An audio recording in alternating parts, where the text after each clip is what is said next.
everybody, Thomas here, and welcome to SFF180. It is Monday the 26th of December, and believe it or not, we've got a mailbag today, and a pretty decent one too. Usually this time of year, the very final Monday of the year, I don't expect to get much in the way of new packages. Everybody is shut down. They've gone home for, the holidays to be with their families. Publishers have locked their doors for at least a couple of weeks, but what do you know? The week before Christmas, I got this nice little flurry of, last-minute packages slipping in, so we're going to have a look at them today.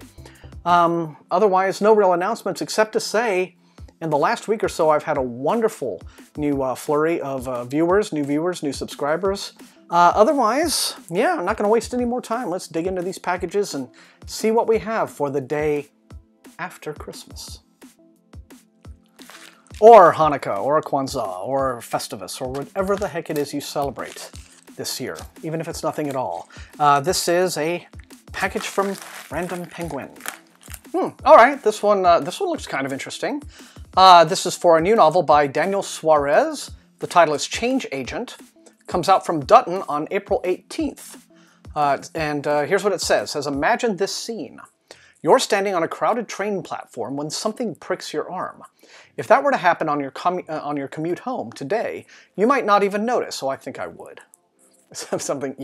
I would notice that. Anyway, but, it says, if best-selling author and technologist Daniel Suarez is right, in the near future an injection might be all it takes to change your very genetic identity. Here we are, the year is 2045. Interpol agent Kenneth Durand leads the agency's most effective team against genetic crime, hunting down black market labs that perform, quote, vanity edits on human embryos for a price. Okay, kind of like Gattaca.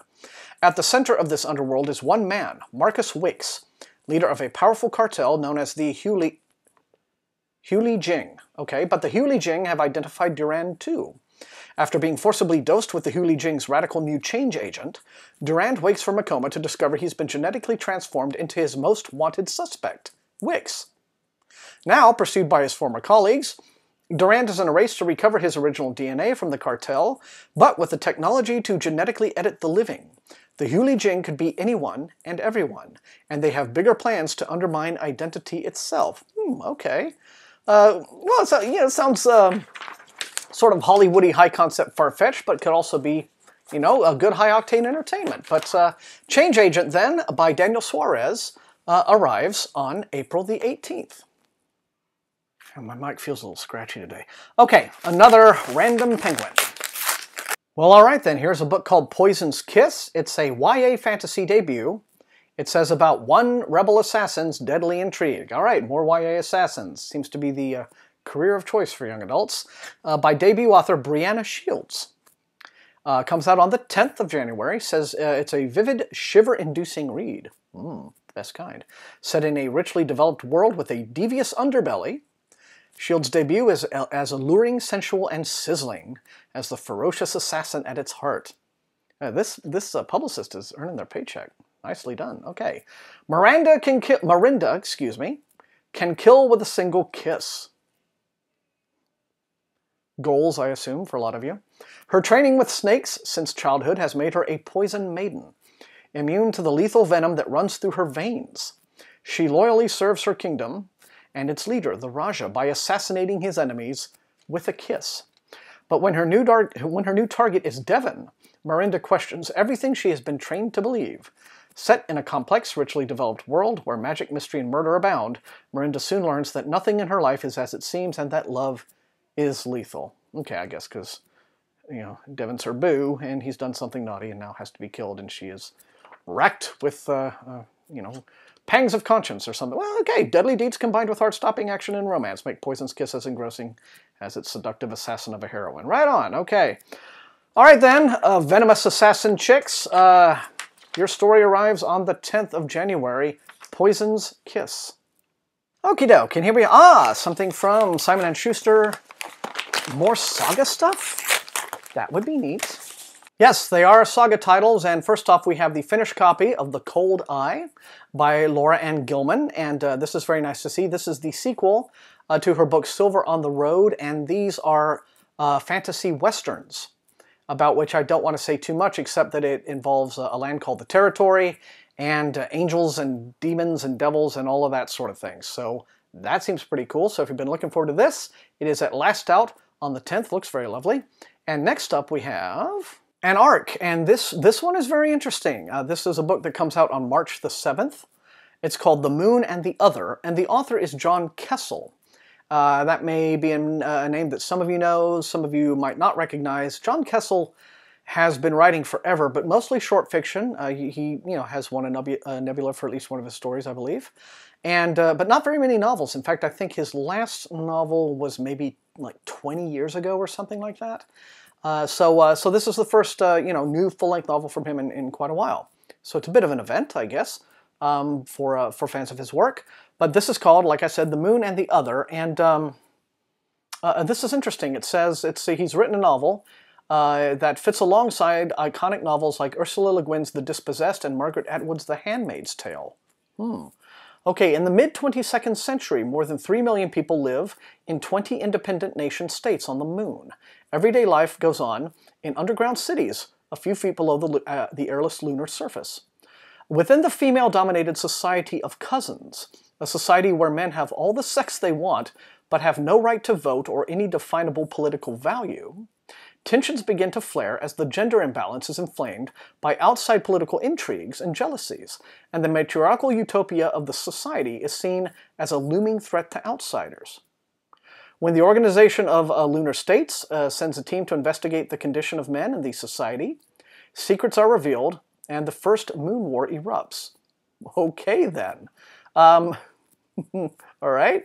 John Kessel has written a vivid novel of our future, of the price for freedom and security, and the hubris of love. He is a visionary American author and one of the celebrated and revered speculative fiction writers of his time. He goes on to describe him some more. And, well, what do you think about that, guys? Anyway, let me know in the comments. The Moon and the Other, first novel from John Kessel in some time, comes out, as I said, on March the 7th. Gender War on the Moon.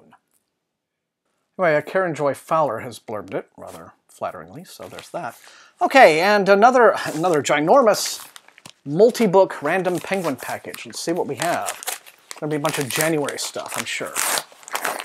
Yeah, loads of random penguin stuff, and this first is a mass-market paperback from DAW. This is Silver Wolf, which is the sequel to something called Winterwood, and it is a new book by J.C. Bedford, second in a series called Rowankind. Set in Britain 1801, King George's episodic sanity is almost as damaging as his madness. First Consul Napoleon is gathering his forces in France.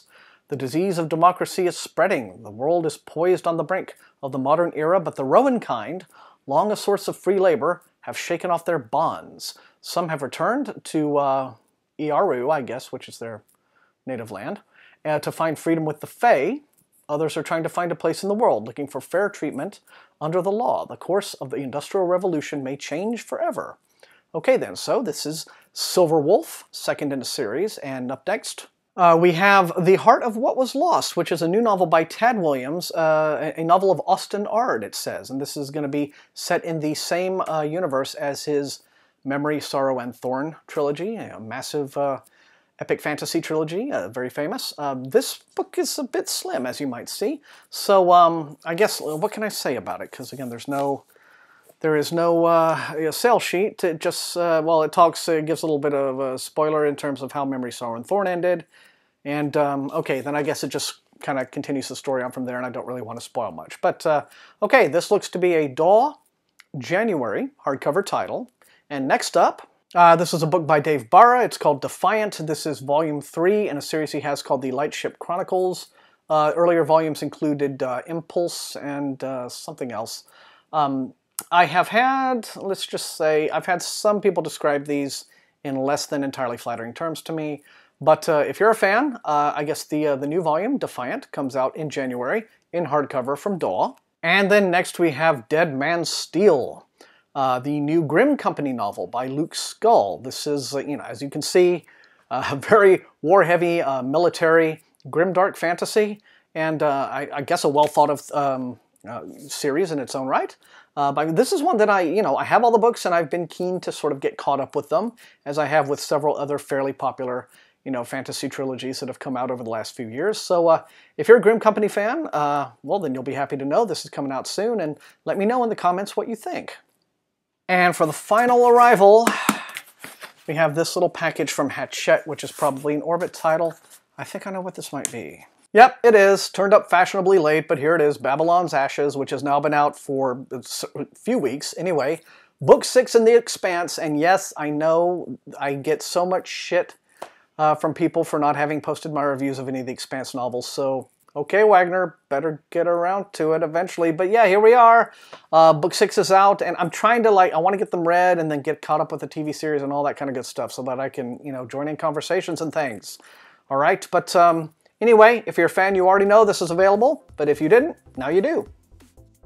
Okay, everybody, and that is it. That is all I have got for this post-holiday episode of the Mailbag. So you know the drill. Light up those comments. Let me know which of these looks most interesting and exciting to you, which you would like to see me prioritize in the review queue.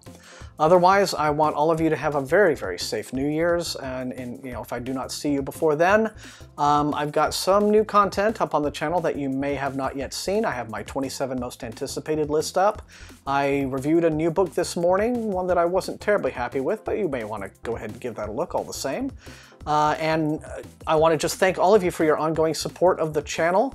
I promise 2017 to be, at least here at SFF180, more exciting than last year has been. So thanks so much. I love you guys. Please like, share, sub, etc., etc., and all of that. And until I see you all next time, happy reading.